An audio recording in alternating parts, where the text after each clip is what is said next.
capacidad del Estado de reprimir al ciudadano. Entonces, teniendo estas grandes capacidades, hay que limitarlas, hay que ordenarlas, hay que darles una guía, ¿sí? Por eso, determinadas leyes son federales, determinadas leyes son nacionales. ¿Para qué? Para que solamente los casos más complejos los pueda ver la federación.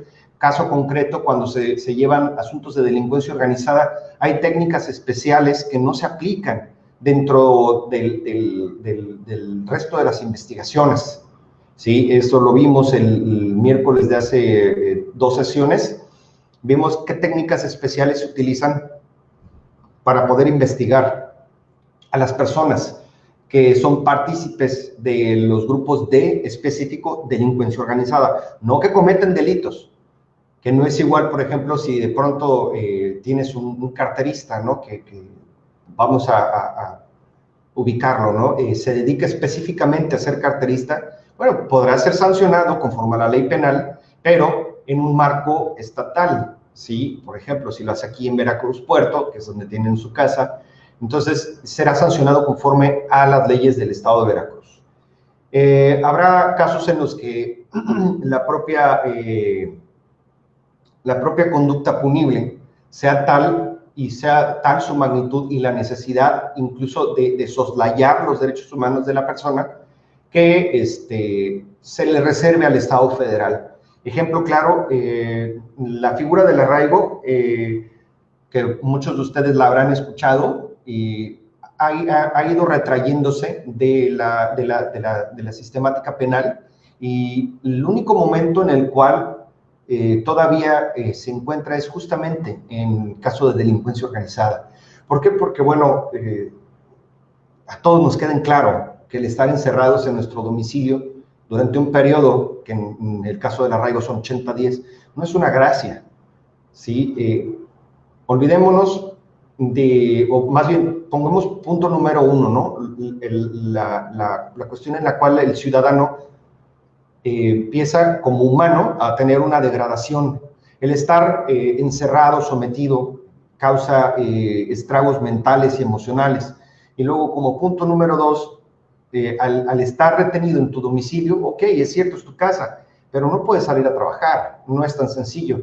Digo, hay muchos trabajos que sí se pueden realizar en línea, pero algunos que no, algunos que son eminentemente físicos, donde tú tendrías que ir a realizar la actividad, y el estar en arraigo te impide realizar esas actividades.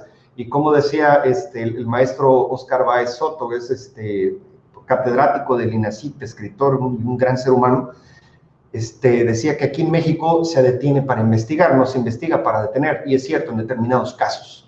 Por eso la necesidad de la federalización y la nacionalización y de homologar criterios, ¿sí? Entonces, esta es la concordancia de ideas. De pronto tenemos que los delitos que están en el artículo 102, 103, 104 y 105, 108, 109, 113 bis y 69b del Código Fiscal de la Federación, son conductas que nos pueden llevar a ser procesados por el delito de delincuencia organizada. Ahorita vamos a entrar al estudio del por qué este tipo de cambio y bueno, desde luego la materia en especial que vamos a tratar el día de hoy es un cambio específico, la buena fe y el cambio de paradigma.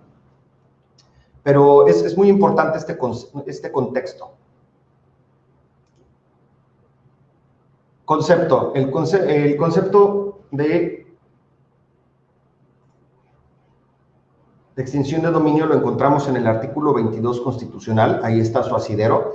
¿Por qué se hacen así las cosas? Bueno, la técnica legislativa nos enseña que cuando quieren los legisladores evitar que exista un proceso de amparo o que exista una posibilidad de que el ciudadano no entre en este rasero grande, lo ponen en la Constitución. No existe, como dicen, ni Dios Padre te quita una cuestión que está en la Constitución, ¿sí? Entonces está justamente en el artículo 22 de la Constitución, reitero, fue reformado en marzo del 2019, dice justamente la parte que nos interesa. La acción de extinción de dominio se ejercitará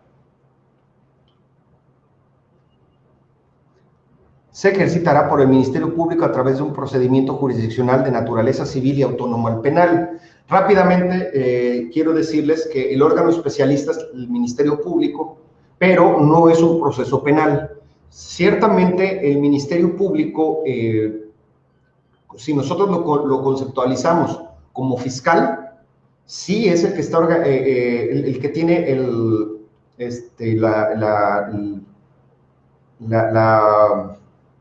monopolio de la acción penal. ¿Sí? Uno no puede llegar de pronto y decir, oye, yo quiero llevar a juicio a Miguel Chamblati por robo. No, tienes que acudir con un fiscal y ese fiscal, recabando las pruebas que se pueda hacer o las que le puedas aportar, entonces sí nos llevará a un proceso penal. Pero básicamente el monopolio de la acción penal lo tiene la Fiscalía. ¿Por qué Ministerio Público? Les quiero comentar para aquellos que no son doctos en Derecho o no han tenido la ocasión de tener un proceso civil, que existen ministerios públicos adscritos a los juzgados civiles. Su servidor, llevo dos tipos de juicios, específicamente penal y civil, exclusivamente derecho familiar. Entonces, por ejemplo, si se ve un divorcio y se hace un convenio y en ese convenio va a ponerse la forma en la que se van a tener convivencia con los niños, ¿no? La manera en la que se les va a dar pensión, la manera en la que van a ver a sus padres, ese convenio, antes de que el juez emita su resolución de que sí es conforme o no a derecho, se le da una vista a un ministerio público que es el adscrito al juzgado. Entonces, él realiza un pedimento y este pedimento puede ser que no encuentre irregularidades o que encuentre alguna, vamos a decirlo. Si no dice específicamente la forma en la cual van a recibir pensión los menores, dice que se opone a la aprobación del convenio en virtud de que no dice la manera en la que van a recibir pensión los menores. Entonces, se regresa, se le da vista a las partes y las partes hacen un escrito manifestando, ¿no? Que se realizará de la siguiente forma y se vuelve a proponer nuevamente el convenio con las modificaciones que se atienden a la Fiscalía. Entonces, una vez subsanado, se torna a resolver y el juez emite su sentencia diciendo que es válido y lo aprueba. Entonces, esta es la figura que tenemos que tener en mente. De aquí, como no lo tengo en las láminas, por eso aprovecho para decírselos, de aquí es que surge la cuestión de que no hay una presunción de inocencia. La presunción de inocencia, por favor, no quieran mezclarla nunca en otro tipo de procedimientos. En este procedimiento, que es específico y dice naturaleza civil, es decir, su estructura es civil, su origen es penal. Sí, correcto. El artículo primero de la propia ley y el 22 de la Constitución nos dicen las 11 tipos penales por los cuales se puede derivar un proceso de extinción de dominio, ¿sí? Y nos hace ver posteriormente en otra parte de la ley que no importa si sales bien en el proceso penal, tienes que salir también bien en el proceso de extinción de dominio, y justamente aquí es donde entra la buena fe, ¿sí? Les decía yo que no nos confundamos con la presunción de inocencia y la carga de la prueba. Específicamente, tampoco lo tienen estas láminas, lo tocamos en la clase pasada. Existe carga de la prueba dinámica. ¿Qué es esto? La carga de la prueba dinámica es la que tienen todas las materias, excepto en aquellas en las que se puede hacer una presunción específica. ¿Sí? En el caso, por ejemplo, en materia penal, se presume que el imputado es inocente hasta que se demuestre más allá de toda duda razonable, porque las consecuencias de derecho son muy grandes, son determinadas. Además, es una limitación en favor del ciudadano y en rigor o en un sentido negativo al Estado. ¿Por qué se le limita negativamente al Estado? Porque si no puedes tener un Estado que utilice a la ley penal como una variedad de inquisición, ¿sí? De pronto dices, es que es herejía, correcto. ¿Y qué es herejía? Pues pensar distinto que yo. De hecho, la expresión herejía proviene del vocablo pensamiento diferente. Entonces, la cuestión es esta.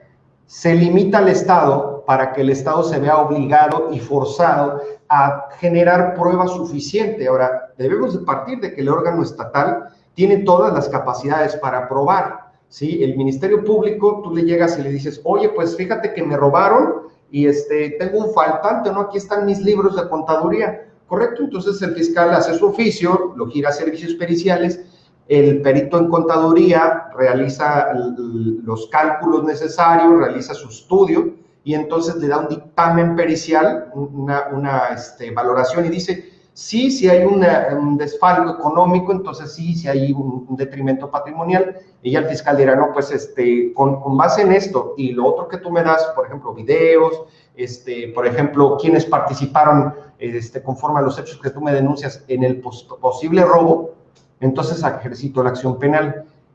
Y nos damos cuenta que, por ejemplo, el particular, cuando se ve enfrentado a la fiscalía, tiene que buscar sus propios peritos. Incluso en los primeros artículos, creo que es el artículo primero del Código Nacional y el artículo 20 constitucional, apartado A, nos es muy claro, dice que el fin del proceso penal es,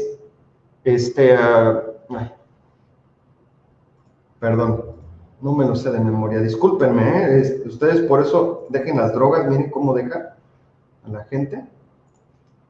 Código Penal, Código Nacional.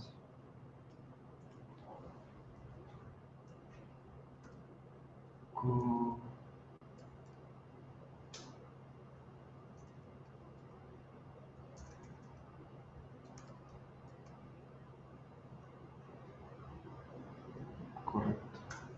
Perdona. Es esclarecer los hechos. Esclarecer los hechos porque realmente nunca vamos a llegar a un conocimiento de la verdad pleno. Esclarecer los hechos y defender al inocente.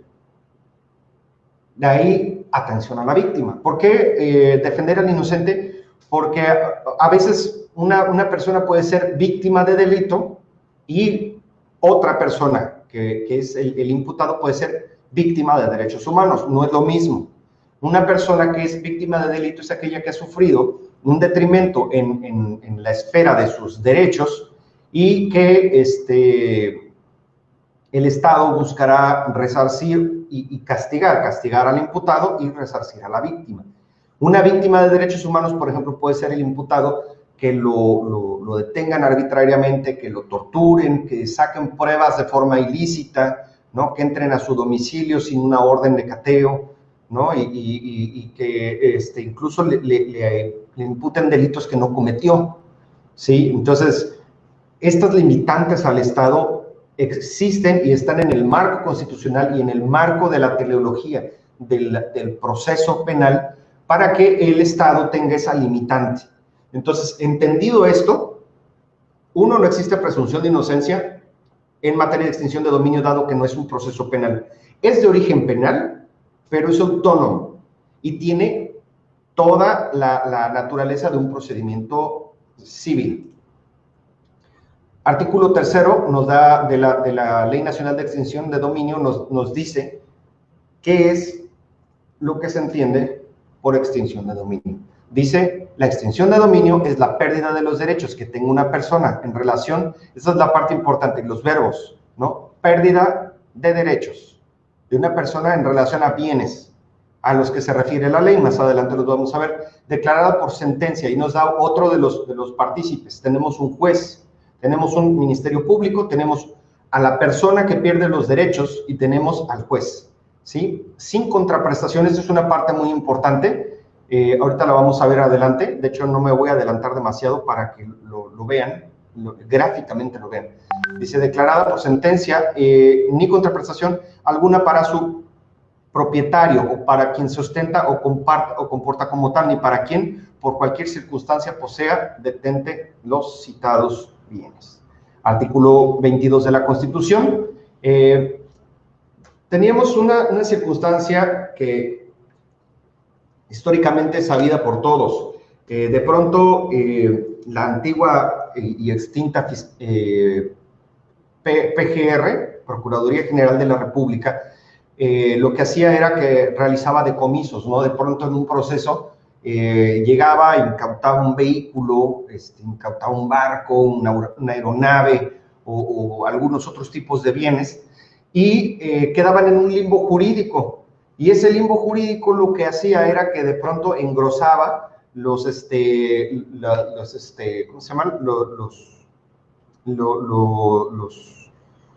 Los bienes que tenía que cuidar la Procuraduría y podían pasar años para que se dictara una sentencia y entonces esos bienes se descomponían, perdían su valor, sufrían detrimentos por no darles mantenimiento suficiente.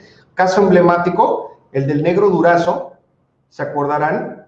Que era el director de la policía del extinto departamento de Distrito Federal, creo que sí se llamaba, y